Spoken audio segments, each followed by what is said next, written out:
You don't just take a budget that you had from last year and you say, tack 20% on top of it. That's how government has tripled. That's how our budgets in Florida cumulatively have tripled in the last decade.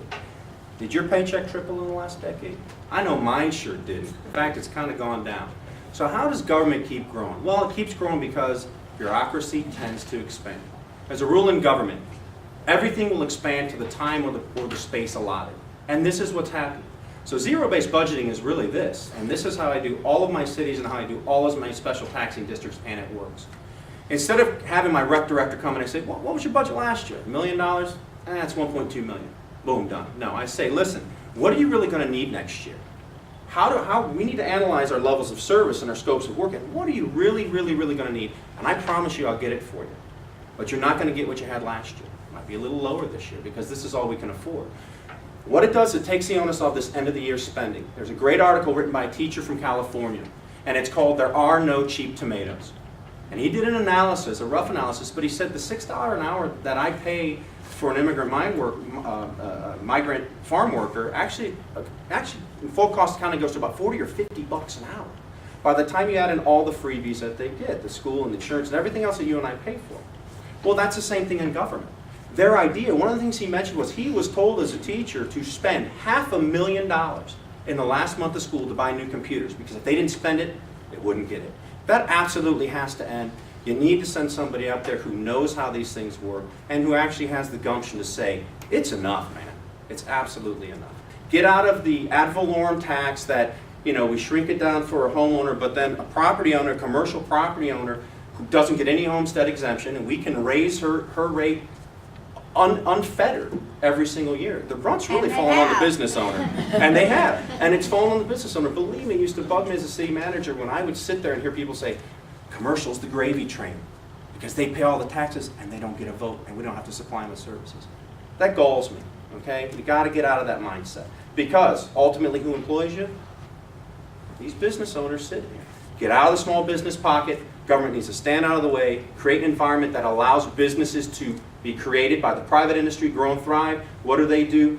They go ahead and employ people and let those consumers start to get back into the economy. That's how you do it. Stop taxing people to death.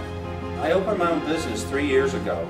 I took 2 new people off of unemployment this year, and I got hammered with increased state unemployment tax. Why am I getting punished by helping people get off of unemployment? That doesn't make any sense to me. If we go to I keep hearing things, and this is the problem. You always hear this is the best political promise you ever hear. I promise to lower your taxes.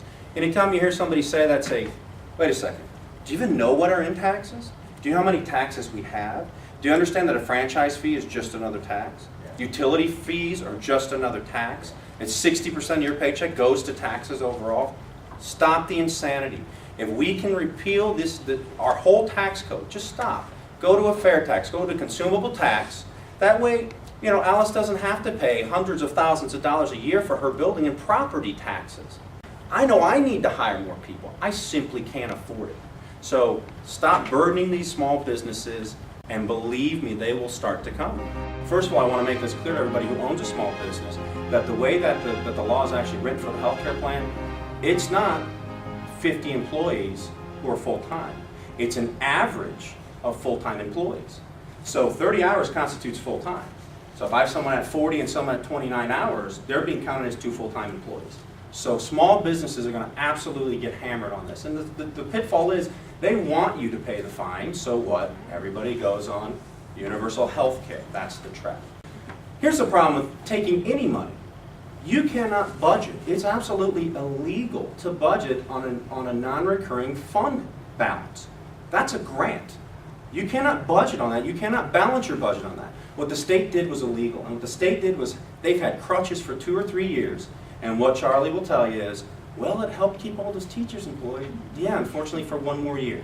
Now, what are we going to do when we hit that brick wall? All we did was stave off the inevitable. I say if you got to rip off a Band-Aid, you rip off a Band-Aid. It's going to hurt for a little while, but it's going to get fixed. But the final thing I do want to say on state sovereignty, and I want to make this very clear, the 10th Amendment is great. I 100% support it, and every time something gets shoved down to us, we as a state need to shove it right back up to the feds and say, we're not going to take it. But here's the real deal, the 17th Amendment.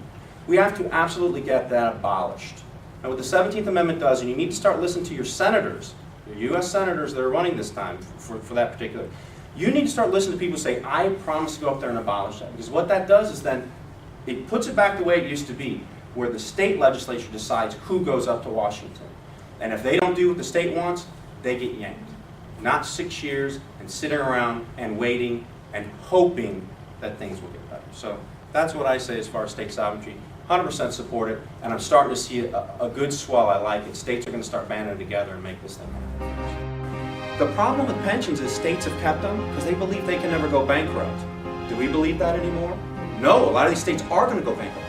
Why is it not good enough for government employees to simply have a 401k where you put in a certain amount, we put in a certain amount, forget drop money, forget these multiple re-employments and all these huge pensions, just say here's your 401k money, you can flip it into an IRA, you can do whatever you want to do with it, and if you retire and then come back, that's fine.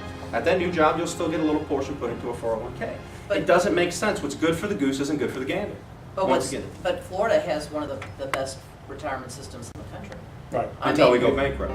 Wait. It's not build it and they will come. We've already found out that doesn't work. We're already based on a third world economy here, which is tourism and commensurate housing. And that bubble burst. So we have to diversify. We got to get the high-tech jobs. A lot of people don't realize that Lockheed Martin, that they don't bow down to their mother company. They're all satellites. From what I've talked to those guys, they said, look, we have our contracts. We decide what we want to do. Lockheed Martin probably has 30 other companies that are only exist because Lockheed Martin's here.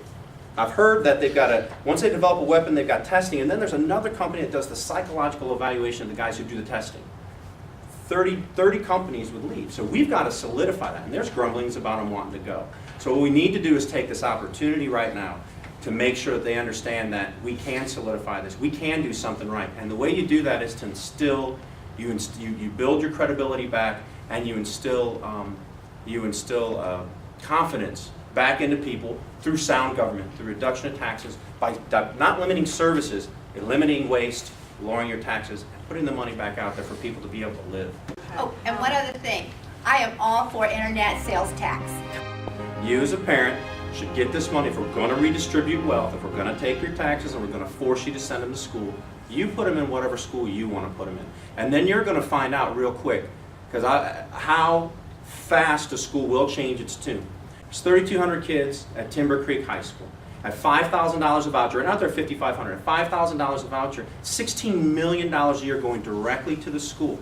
Now we as the parents, the principal and staff can decide how best to utilize that money and not lose it in bureaucracy. It can be done. The free market works. You got to get discipline back in the school, but you have to have the parents and the principal have the authority to say, I'm either yanking my kid and I'm taking my money, or the principal says, you're done, take your voucher and go elsewhere.